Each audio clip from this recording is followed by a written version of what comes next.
Louvado seja nosso Senhor Jesus Cristo, para sempre seja louvado. Glória ao Pai, ao Filho e ao Espírito Santo, como era no princípio, agora e sempre. Amém.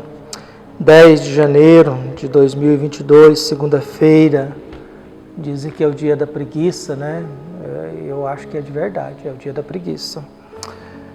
Nós nos encontramos aqui, queridos paroquianos da paróquia Nossa Senhora da Abadia, Lagoa da Confusão, aqui na Diocese de Cristalândia, para refletir sobre o Evangelho de Jesus Cristo, apresentado por Marcos, capítulo 1, versículos de 14 a 20. O Senhor esteja convosco, Ele está no meio de nós. Proclamação do Evangelho de Jesus Cristo, segundo Marcos. Glória a vós, Senhor.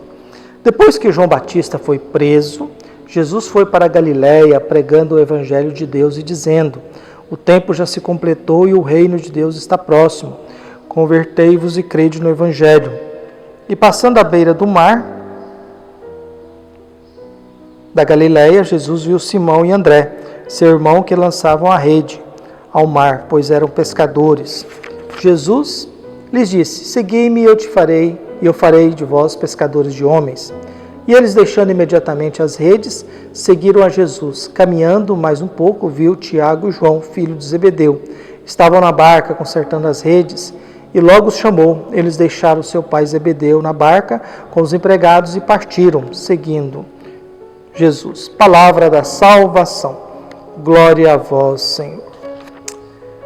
Queridos paroquianos, é engraçado que a gente tem uma noção e nos ensinaram que trabalhar é um castigo, né?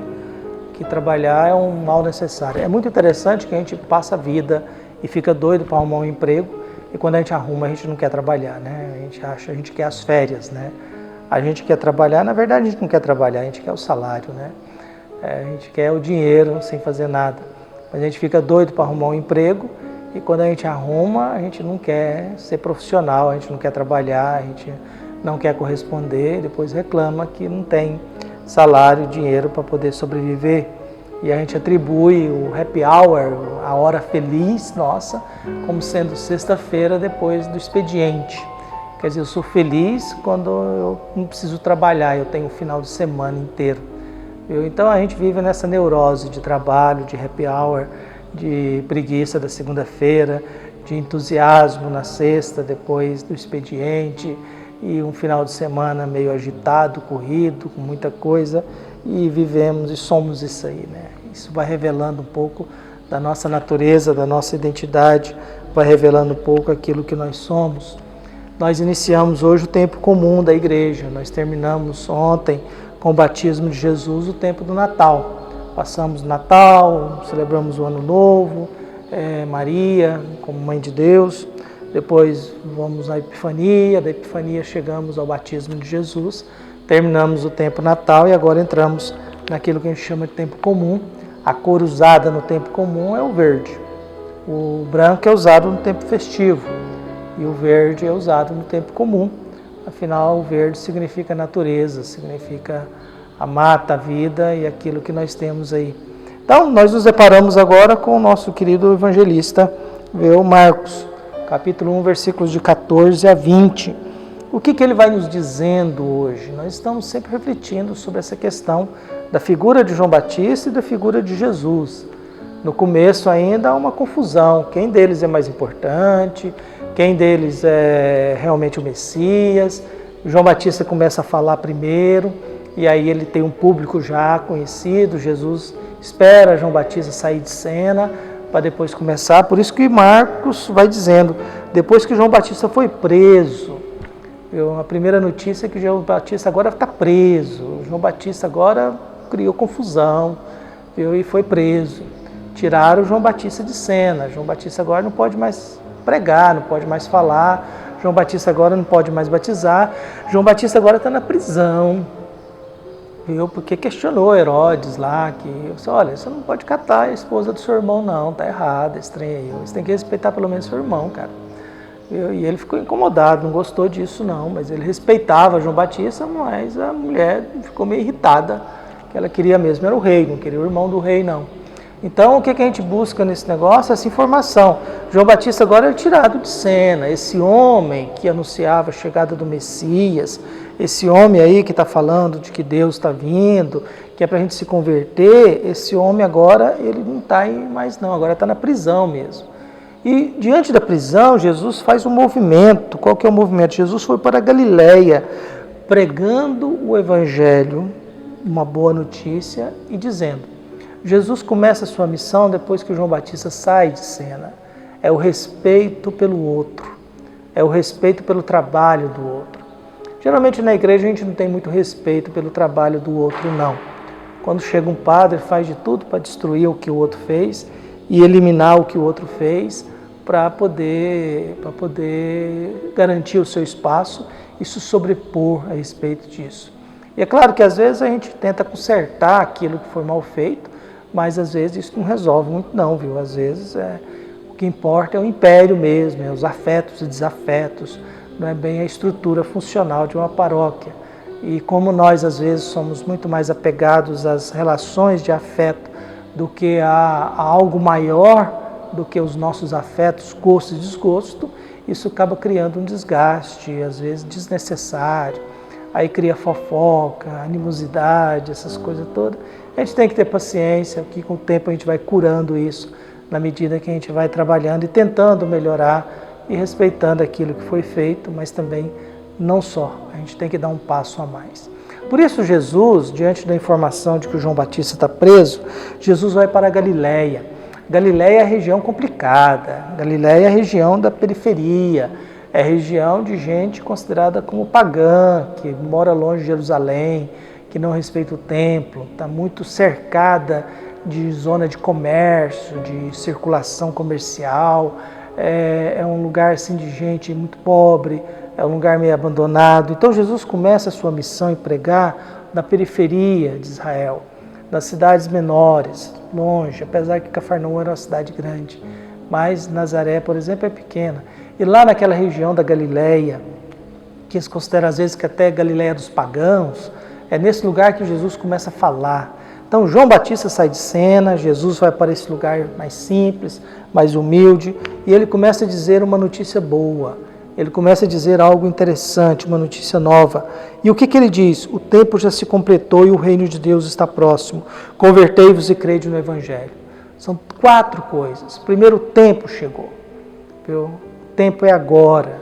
A gente que tem mania do depois, você pede para fazer uma coisa, a pessoa faz na última hora, no último momento, e aquele desespero, né? Você pede um questionário do sínodo e no último momento que vai todo mundo e começa aquele tanto de mensagem, aquela correria e aquela neurose para fazer isso logo, e a gente começa fazendo as coisas tudo na última hora.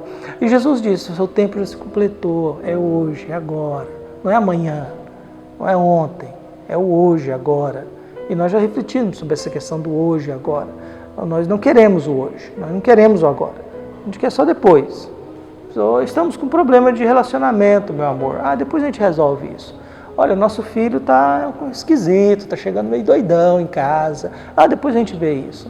Meu amor, você está se comportando estranho dentro de casa, está chegando assim meio diferente, você não quer conversar sobre isso? Depois a gente vê isso. Olha, tem umas coisas aí que estão falando de você, é verdade ou não é? Depois a gente vê isso.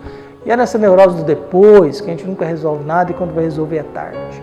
E Jesus começa dizendo, o tempo é agora, o tempo se completou, não precisamos mais esperar. Então, o tempo já se completou e completou o quê? O reino de Deus está próximo. Ele está próximo, ele não está aqui ainda, ele não está mesmo. Há muita confusão, injustiça, desigualdade, violência, fofoca, há muita coisa ainda, viu?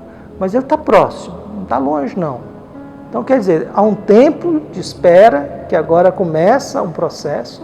Para quê? Para que a gente possa perceber esse reino que está chegando, esse mundo de Deus que está chegando, essa realidade de Deus que está chegando. E para isso eu preciso de conversão e de acreditar no Evangelho.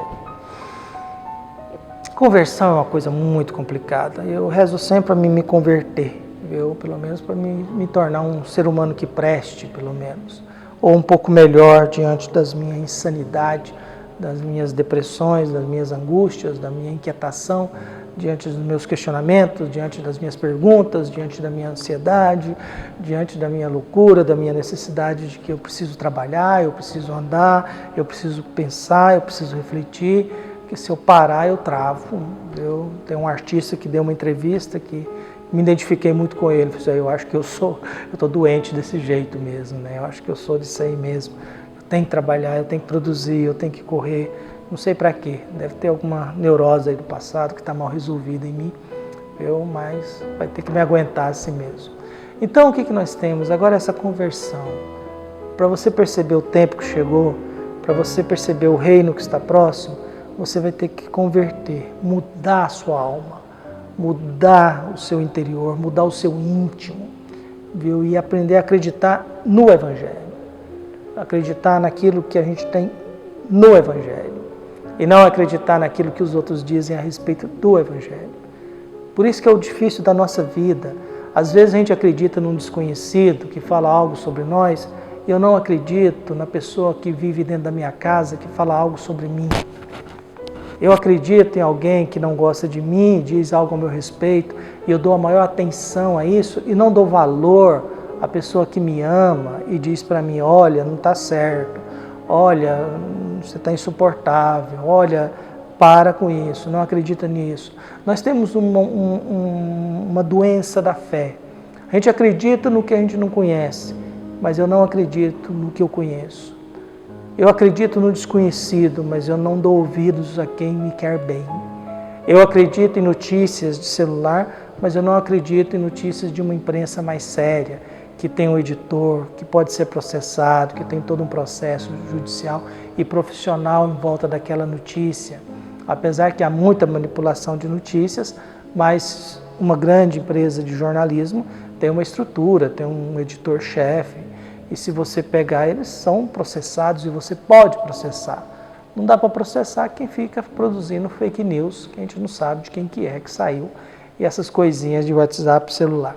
Por isso, o Evangelho começa nesse momento. João Batista é preso, Jesus vai para Galileia, e Jesus diz as suas primeiras palavras no Evangelho. O tempo já se completou, o reino de Deus está próximo, convertei-vos e crede no Evangelho. E o que acontece logo em seguida? E passando à beira do mar, Jesus começa a chamar gente para acompanhá-lo. Começa aí com Pedro e João, Tiago e André, todos eles fazem a mesma profissão. É gente ligada à pesca, é ligado ao trabalho braçal, é ligado à atividade de consertar coisas. Uns estão consertando a rede, os outros estão pescando. Mas são homens também que possivelmente não queriam só aquilo para a vida. Não queria simplesmente viver consertando redes ou pegando peixe. Existem pessoas que são assim, pessoas que, como diz Ferreira Goulart, a vida não basta em si mesma, né? A vida não basta, e eu acho que não basta mesmo. Eu sempre acho que eu faço muito pouco. Eu não fiz nada na minha vida, para falar a verdade, né?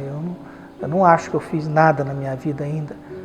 Às vezes porque eu sou incapaz, às vezes porque eu não tive oportunidade, pela minha natureza, pela minha personalidade, ou pelo meu jeito de agir, se comportar, que desagrada mais do que agrada as pessoas, que mais cria confusão do que cria comodismo e tranquilidade nos outros. Então, o que nós temos nesse belíssimo Evangelho de hoje? Nós temos esse processo bonito de um Jesus que vai primeiro num lugar mais pobre, simples, que diz essas belas palavras, olha, o tempo é hoje que você pode fazer isso. Esse mundo de Deus está próximo, mas é preciso você se converter, é preciso você aceitar que você não está bom, não. É preciso você pensar que o caminho para Deus é outro, não esse que você está. É preciso você tomar cuidado, de você não começar a defender com ódio, raiva, implicância a sua fé. Eu sempre acho muito estranho esses conflitos dentro de igreja, essas briguinhas de grupo, essas rivalidades. Eu acho muito esquisito e eu acho que toda vez que há isso é sinal que Deus não faz parte da vida de nenhum grupo. Toda vez que há conflitos, rivalidade dentro da igreja, é que Jesus Cristo, a Eucaristia, não é o centro. Pode ser o centro de discurso, em prática não. Em prática não é não. Posso fazer discurso, que eu adoro Jesus Cristo, acordar 4 da manhã para rezar terço, essa ladainha toda. Podemos fazer até esses espetáculos, esses fenômenos de movimento de mídia, tudo certo. Mas se há rivalidade, se há perseguição, se há difamação, se há desrespeito, viu? Se há conflitos, é sinal que Jesus não faz parte do centro de nenhum dos lados. Estão defendendo o seu território, estão defendendo o seu reinado, estão defendendo o seu mundo próprio. Ainda não estão prontos para se converter e pensar no bem da igreja, pensar no bem da paróquia, pensar no bem da população da cidade, pensar no bem que é permitir que o reino de Deus venha. E aí nós temos gente, e hoje há uma carência talvez disso, de gente que seja um João, um Pedro, um André, um Tiago, que por mais que estejam fazendo algo, que era algo a mais. Ter a capacidade de escutar um convite de Jesus e deixar tudo e segui-lo, é sinal que aquilo que estavam fazendo não bastava. Não bastava só pescar. Eu quero salvar gente. Não basta só produzir, ganhar dinheiro. Eu também quero fazer o bem para alguém. E às vezes essa consciência nos faz bem. Por isso a minha prece é que a gente possa se converter, crer no Evangelho, para a gente pensar no tempo e que o tempo seja agora, para que Deus possa nos dar um pouquinho daquilo que é o mundo dele na nossa vida, no nosso dia a dia. Um abraço e até mais.